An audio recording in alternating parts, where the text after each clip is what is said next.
Саламатсыздарбы, урматтуу коллегалар.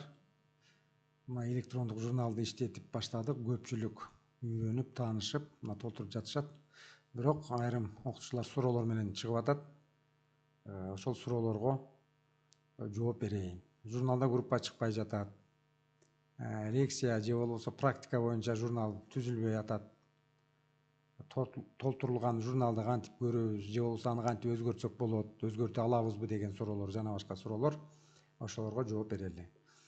Мына ол биз айтып аткан суроолордун көпчүлүгү чыкпай атат, практика, лекция чыкпай атат, группа жок деген суроолор булар АВН6 программасына окуу жүгү толук так кирбегенден болуп жатат. Ошондуктан кафедра башчылары окуу жүгүн толук так киргизип текшерип чыгыңыздар. Кагазда кандай болсо, сиздер бекитилген кагазда, АВН6да дагы ошондой болуп туруш керек. Мына ушул чоң маселе болуп атат. Келерки жумадан АВН6 программасы дагы уже өзгөртүүлөр токтойт. Электрондук журналды дагы мына үйрөнүп бүтүп калсак, аны дагы баягы кайра түзүү, кайра ачуу, баягы өткөн сабактар боюнча токтойт. Ошондуктан ушунуга көңүл буруңуздар.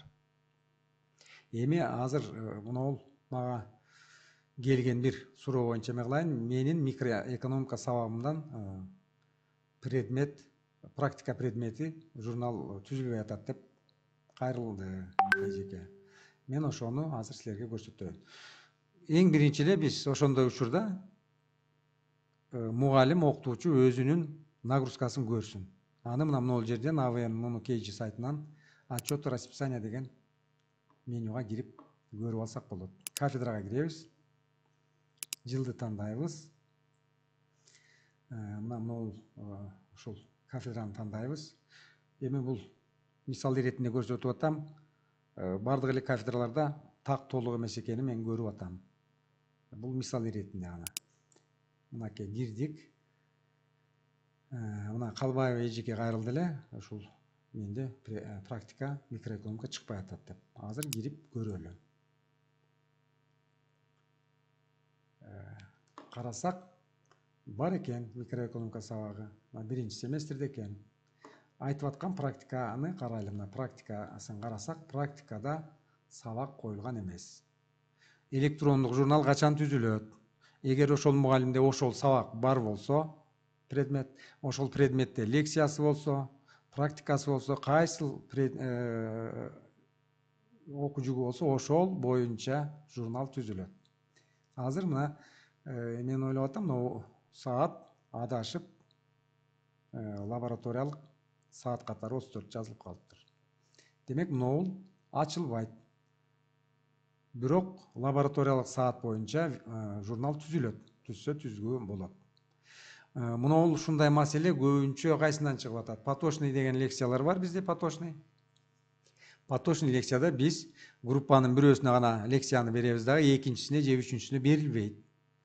Ошондуктан мен азыр айтканда, эгерде лекция жок болсо, анда ал журнал ачылбайт. Ошондуктан зав кафедралар ушуларга көңүл буруңуздар. Мен айттым эле эскертип сиздерге. Андай учурда, мына ошондой учур бул жерде деле бар экен, мына поточный национальная экономика деп турат, 2 группага бөлүнүптүр. Биринчи группасына 6 саат берилген лекциясы. Кийинкисине мына ошол айтылган боюнча 1 саат коюлуптур. Көрүп атасыздар. Ошол ушундай түрдө киргизип коюшубуз керек. Поточный лекциясына дагы 1 саатты коюп коюшубуз керек. Бул окуу жүгүнө деле көп таасир этпейт. 4-5 саат болушу мүмкүн. Ушуну эске алыңыздар. Андан кийин көп эле маселелер ушул жерден болуп атат да. Анан кээде сабак бөлүнбөй калган учурлар бар. Кагаз жүзүндө бөлүнүп тургандыр, бирок АВНде ал сабак жазылбайт. Эгерде мына микроэкономика деген сабак даже жок болсо, бул албетте группада чыкпайт, сабакта чыкпайт. Ошондуктан эң биринчи окутуучулар нагрузкага кирип, нагрузкага дегенде АВНге кирип, мына мен силерге көрсөтүп бердим, мына жерден ошол порталдан кирип, отчет расписание дегенден кафедра бөлүгүнө кирип, нагрузканы карап чыгыңыздар. Ошондой сабак барбы, ошондой группа барбы, ошондой лекция барбы, ошондой практика сиздерге коюлганбы, бөлүнгөнбү? Кагаздагы нерсени АВНге толук так кирмейинче мына ушундай нерселер болуп атат. Эми толтурулган журналды кантип көрөбүз, кантип өзгөртсөк болот деп өзгөртүш боюнча мен өткөндө деле видеолор жөнөттүм эле. Азыр деле көрүп коелу. Мен азыр кайрадан ошол порталга кирейин. Порталга кирдим. Журналды иштетебиз.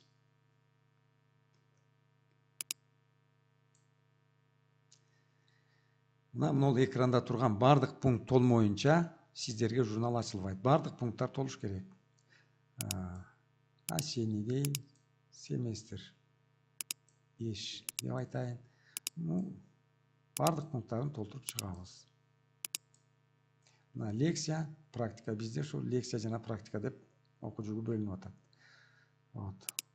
Түзөсүздөр, мына түзгөндө эле өзү уже түзүлгөн эмелерди формировать этпестен эле ачылат. Ушуну эске алыңыздар. Эгер формировать эткибиз келсе, анда бардыгын толук эме кылып туруп, мына бул жерден тандап, мына саат ушуга жакындап келип калды. Тилин тандап, датасын тандап, анан формировать этсем, азыр журнал түзүлөт. Бүгүн мынакей көрүп атасыздар, 27-синде түзүлгөн экен. Мен азыр жаңы журналды түзөм. Номерин жазып коюңуздар эми. Азыр мен мындай эле жазып турайын. 8 деп коеюн. Темага мисал жазыңыздар. Урок 2, бул видео жөнөткөм. Түзүп койдук. Дагы эсиңиздерге салып койчу нерсе, по умолчанию бардык студенттер сабакка келди деп белгиленип калды. Антпесек өткөндө 2 жолу түзүлүп калып аткан учурлар болуп атты. Ошондо студенттер келген студенттер деле эмби коюлуп калат экен. Анан мугалим өзү буларды өзгөртүп чыгыш керек. Ал үчүн эмне кылабыз? Ал үчүн мына ручканы, бул мурун деле айтылган, басып редактировать деген кнопканы басабыз. Андан кийин биз ошол нерселерди өзгөртүүгө мүмкүндүк алабыз. Мына баа коюшубуз мүмкүн. Мына ушундай өзгөртүүгө болот экен. Демек, редактирлөө мына бул кнопканын жардамында аткарылат.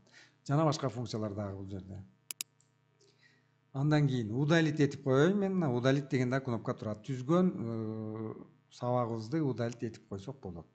Бул эми азырынча гана мына өзгөртүү, өтүлүп кеткен сабактарды өзгөртүү, аларды өчүрүп коюу, ушул нерселер азырынча мүмкүн. Биз ушул электрондук журналга көнүп, бардыгын үйрөнүп бүткөнгө чейин. AVN6 программасын толук толтуруп болгонго чейин. Так туура толтурушкан, бирок ошол каталарын карап чыгыш керек. Мен удалить этип коем. Удалить эткенден кийин ал восстановление болбойт. Мына мен азыр түзгөн нерсемди бул пример катары эле мына өчүрүп койдум. Анан өткөн сабактарды кантип өзгөртсөк болот дейт. Азыр өзгөрткөнгө болот. Мен өткөн сабакты мынакей өзгөртүүгө өзгөртүп жатам мына. Өзгөртө алабыз. Ушундай эле жол менен өзгөртсөк болот экен.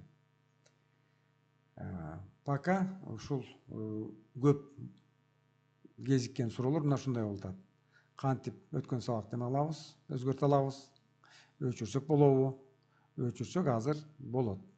Бирок биз толук электрондук журналга өтүп калгандан кийин андай мүмкүндүк болбойт. Күндө болгон сабакты күндө жазып коюшубуз керек. Өчүрсөк дагы ошол күнү өчүрүүгө мүмкүн, өзгөртсөк дагы ошол күнү өзгөртүүгө мүмкүн.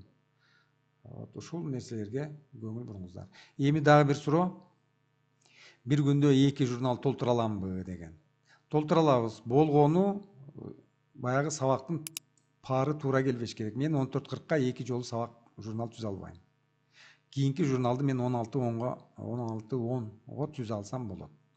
Эгерде биринчи парым 9:30-да болсо, анда мен 11:20-га же 12:50-гө экинчи журналды түзүүгө мүмкүн болот экен. Мына ушундай эң көп келген суроолор ушулар болуп атат. Ушул видеону көрүп, таанышып алыңыздар.